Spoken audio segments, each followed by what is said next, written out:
Welcome to Buffalo Pregame, your source for live Buffalo football discussion, news, analysis, opinions, and more. Presented by ASM Publications and Bills Digest. Well, hello, everybody, and welcome to the latest episode of Buffalo Pregame. Here with you, I am your host, Alex Brasky, back from St. John Fisher University. Once again, spent some time out there taking in Bills camp this afternoon, day 2 of Bills training camp, an action-packed day in Pittsford, New York. So thank you for joining me on the show. We'll get to plenty of updates from practice and much more discussion here on today's show. Each week on Buffalo Pregame, I'll provide updates on the NHL, NFL, and more via daily articles, podcasts, videos, and more. We got a good episode coming up on Saturday talking Sabres, so if you're interested in that, be sure to look forward for that. It's a Bills off day on Saturday, so good day for some Sabres talk.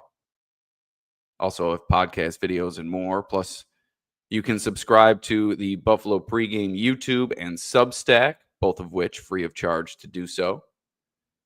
But let's get into it here on today's show. As I said before, plenty of action to report from the practice field, beginning with Keon Coleman's big day.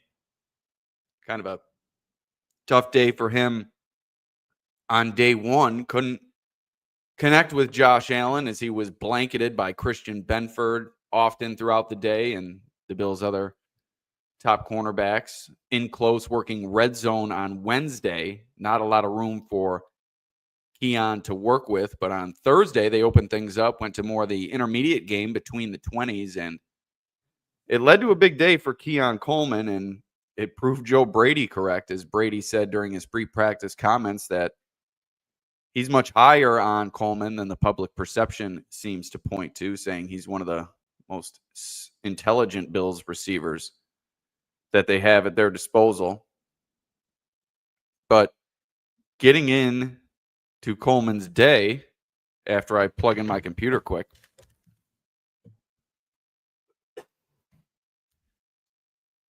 always good to be prepared.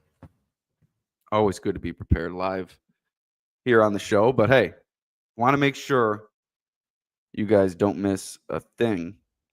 So got it plugged in and we're good to go. The day started with Curtis Samuel really shining, and we'll get to his day after. I'm sure everyone wants to hear about Samuel, who's been somewhat forgotten in the wide receiver pecking order, but things started for Coleman pretty quickly during team drills. Found Coleman did Josh Allen wide open over the middle. Nice gain. Got a good cheer from the crowd. That started his rebound day, and then later on, to make his fourth reception, got some separation over the middle, was once again able to come down to the catch. And then later in the day, rounded out the day with, I think, about 5 receptions. But the impressive thing for Coleman was he was gaining separation and really wide open in the middle of the field a couple of times to present Josh Allen with a favorable target. And you didn't see that from him on day one in the red zone. But like I said, when you open things up for him and kind of let him run the longer routes, I think that certainly worked to his advantage today. And you can see a little bit of added agility there, some added athleticism for Keon Coleman in year 2. I think everyone's interested to see that. Can he add that separation? And today was a good example. You have to remember that the pads are not on, and the defensive backs, although they were pretty physical on day one, they're not allowed to come up and hit as much as they would when the pads do come on. But Coleman, very, very impressive nonetheless on day 2, winning those one-on-one battles with defenders. Like I said previously, gaining the separation. Around 5 receptions on the day for Coleman.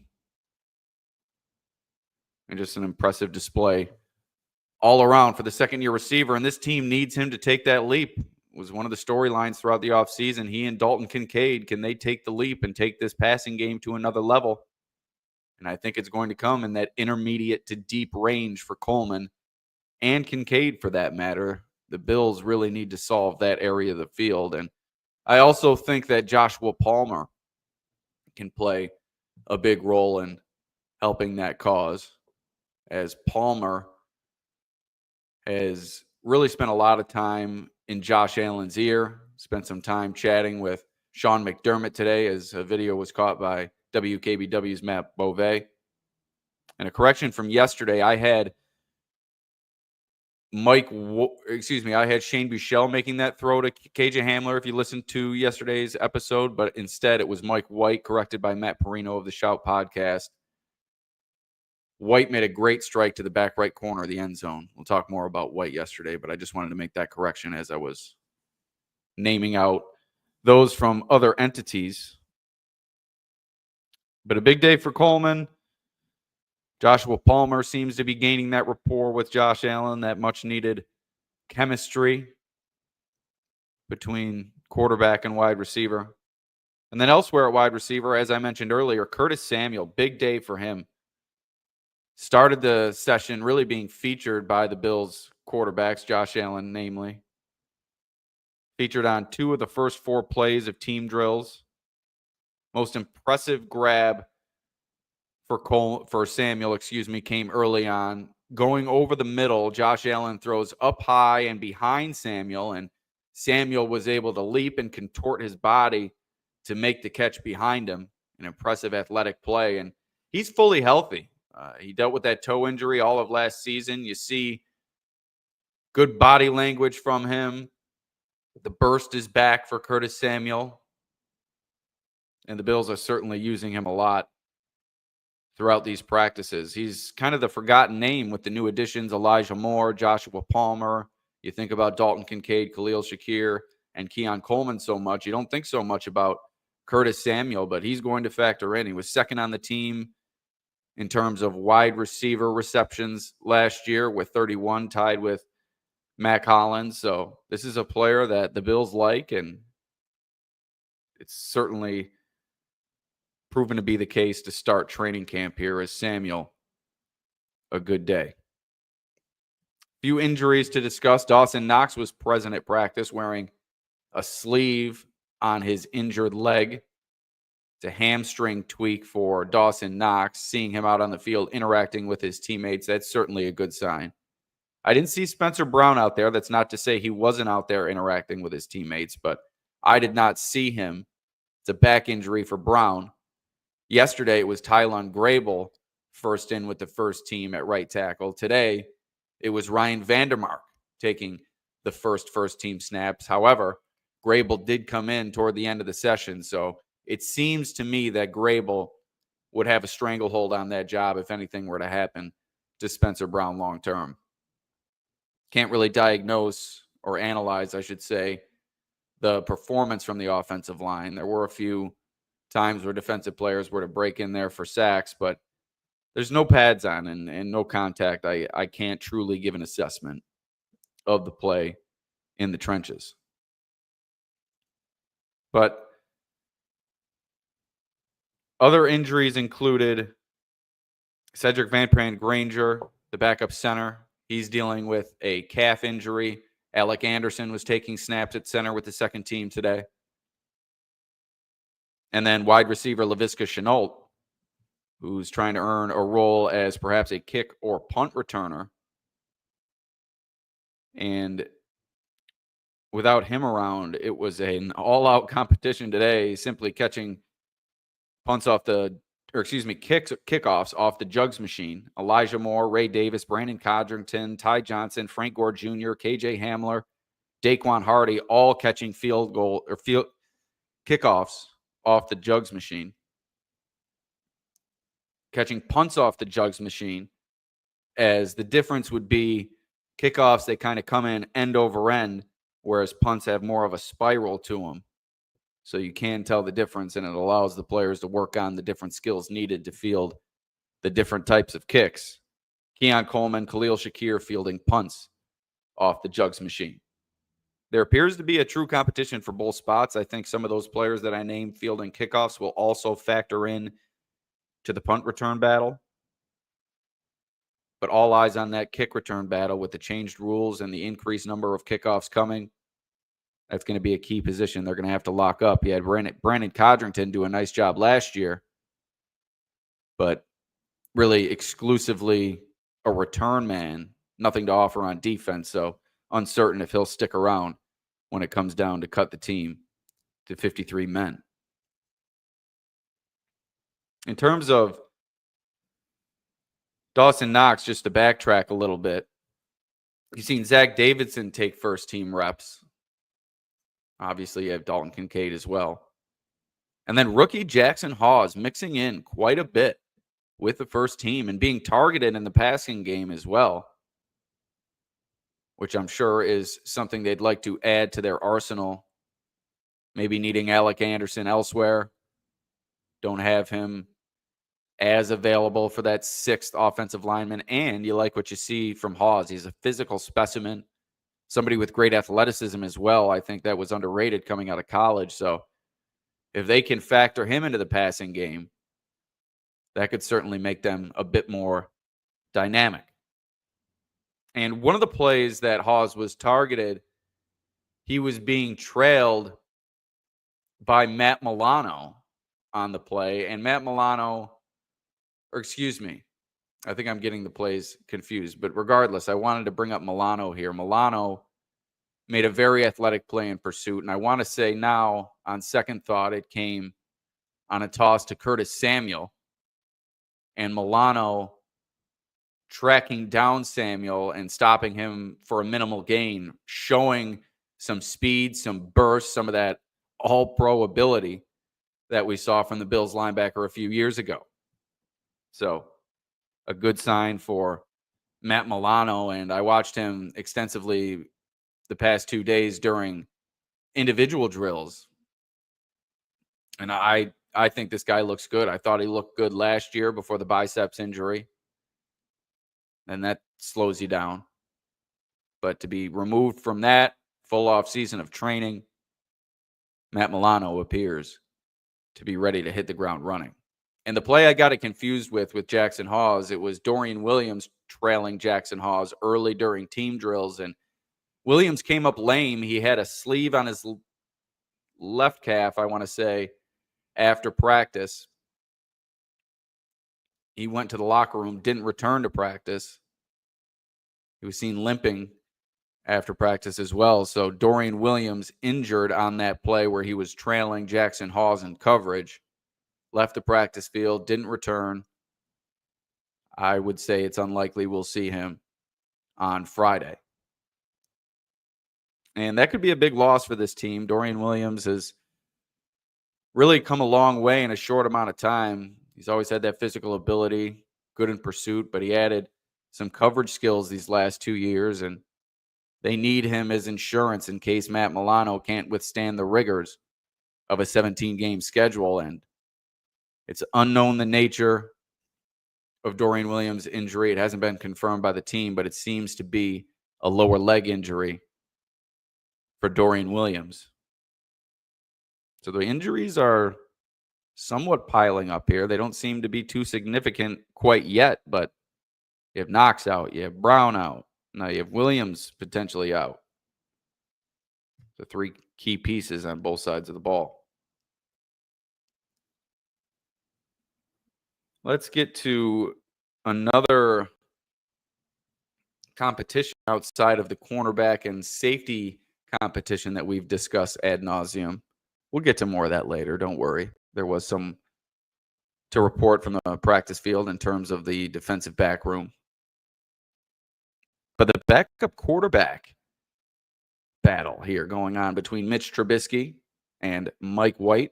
It was Trubisky in with the second team on day one. It was Mike White in with the second team on day two. And White, I think, has been clearly the better quarterback between the two, especially with the correction made by Matt Perino on what I thought was a throw from Shane Buechele to KJ Hamler. Instead, on day one, Mike White connected with Hamler, back right corner of the end zone. Just an unbelievable strike that Hamler picked out of the air. Great throw and catch. And White had another decent day today. Try to dig in here quickly to find my notes on him. Yes, another connection, this time with Jalen Virgil down the right seam for a big gain. And Jalen Virgil is going to be a factor in this wide receiver room. I picked him to make the team on my 53-man roster projection entering training camp, and he came out day one, was one of the first gunners out there, along with rookie cornerback Dorian Strong. And Virgil's also shown pass-catching ability, beginning in the off-season program. A lot of red zone back then. Came away with a couple of touchdown catches.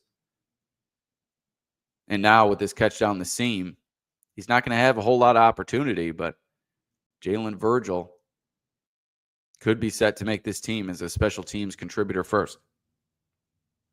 And give me Mike White over Mitch Trubisky. I also picked White to win the backup quarterback job. It'll save the Bills a little bit of money. Who knows? Maybe you could get Trubisky back on the practice squad. And then he could kind of rotate from there. Could probably get perhaps either player back on the practice squad at this point of their career. But let's talk about Joey Bosa next here, as that's another hot topic, kind of an abrupt shift here. But that's been a hot topic amongst Bills fans. What are they going to get out of the first-year Bills edge rusher? Veteran player, oft injured, began the offseason program with a calf injury, but he's since returned, and he looks impressive out there, although today the rep management that head coach Sean McDermott brought up on Wednesday that the team will provide Joey Bosa, it showed up on day 2 as he did not participate in much of the team drills during the session. A very light day for him on the whole. So that will be interesting to follow, how much we're going to see Joey Bosa on a day-to-day basis. And quite honestly, as long as he's remaining in condition, I'm not sure you need to see him on a day-to-day basis. Get him ready for game day. Get him ready for game day. Keep him healthy throughout the course of the season. That should be the goal with Joey Bosa.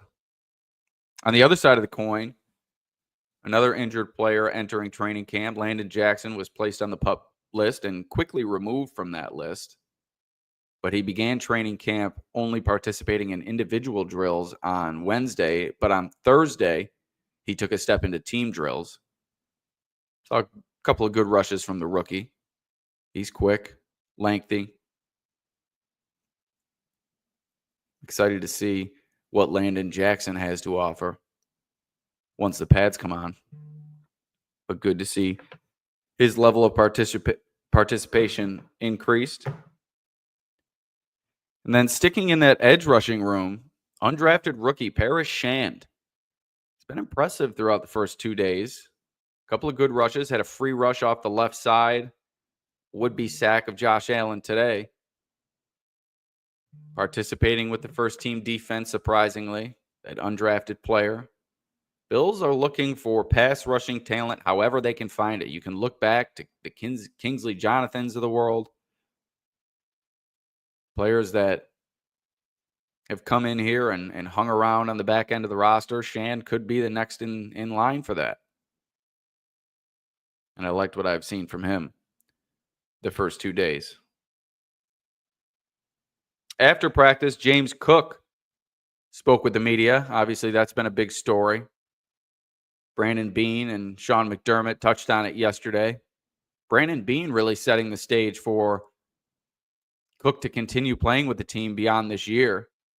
First time I think that we've really heard him hint at that possibility, truly, during a press conference. And today it was Cook addressing the media. Had plenty to say. I'm going to break it down a little bit later, but he basically just said he's never going to give up what he feels he deserves. And he also added, it's going to get done wherever it happens at. So this is a player who's dead set on getting his money this coming off season, this season, whenever it happens. I don't think the Bills are going to get a hometown discount with James Cook. Also added a few reasons why he stuck around, and he began with, right off the bat, quarterback. Yeah, that rings true. The MVP, Josh Allen. And Allen had a big day today. You don't hear much talk about Josh Allen on my podcast because I kind of take it for granted that you know what you're going to get from Josh Allen. You're going to get top-level play, dual threat ability, leadership, availability. He's the whole package. So there's not much to break down when it comes to his game, but he was in his bag today, I felt. Connecting with multiple different receivers all over the field. Elijah Moore, a couple of more catches from Josh Allen. He's going to be such a threat in the short yardage, that short passing game that the Bills like to feature. Elijah Moore can get open in a phone booth, take it for big yardage with his speed. If they can get him ingratiated into this system, I'm going to say it once, I'll say it a million times. I like Elijah Moore a whole lot. But Allen also connecting with Dalton Kincaid, Keon Coleman several times. Threw a couple to Jackson Hawes, Joshua Palmer as well. That connection starting to build. And this offensive line, I can't wait to see it in action once the pads come on.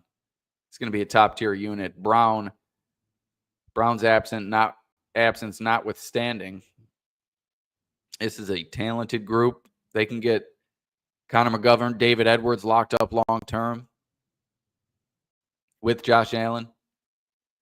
I don't want to say it doesn't matter who's running the ball, but if you can find another potential game breaker like James Cook, holes are going to be there. I don't think the Bills have another player with the same skill set as James Cook, but if you're to lose him this offseason, you bring in another player with plus speed, acceleration, that one-cut ability.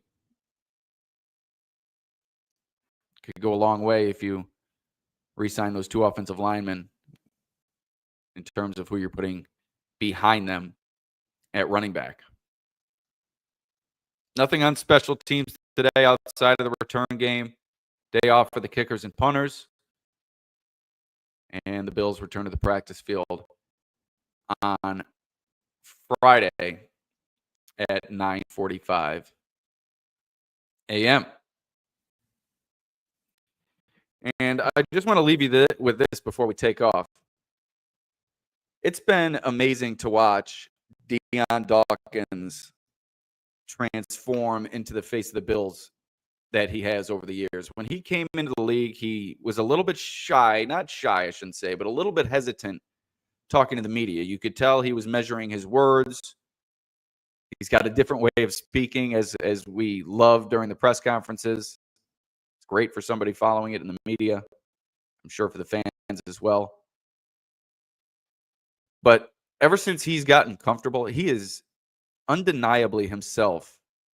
And it's so refreshing to see, especially from an offensive lineman, players who are quite often behind the scenes, the unsung heroes of the team. But it's been so nice watching him step to the forefront today at the podium. He had his entire family with him, with the Hard Knocks cameras rolling. I'm sure that gave the HBO crew some good flavor coming up on an upcoming show. The Dawkins clan, the Snow family, I think as he termed it. It's just been great to see, and it really embodies the familial atmosphere that Sean McDermott and Brandon Beane have instilled within this locker room over the years. So I think that's going to do it for today's show. If I think of anything else, I'll be sure to update it on my X account or on the Buffalo Pregame Substack. Please like, share, subscribe, and rate to the Buffalo Pregame Substack, Buffalo Pregame YouTube, and wherever you get your podcasts as well. You never want to miss a show. You'll never know what kind of guests we have coming. And we'll also keep the news flowing from Bills training camp. But I want to thank you for joining me on this episode of Buffalo Pregame. My name is Alex Brasky.